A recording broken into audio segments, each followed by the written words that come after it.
Nu, lūk, turpinājums ir sācies. Es jau figūriņas jau sazīmēju, reku, redzat, kā redzat, reku.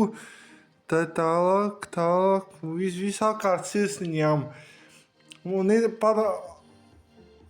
iedomājieties, kā krāsā krāsošu.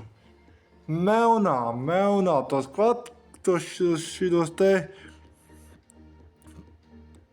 figūriņas, viss būs melns, šī apkārt sirsniņā melns būs un baltas svītras visur. Tā kā sirsniņa ar baltām svītrām visur, tāpat arī būs tā ar melnajām. Tā kā liekam laikus un gaidām gatavus zīmējumus, es parādīšu.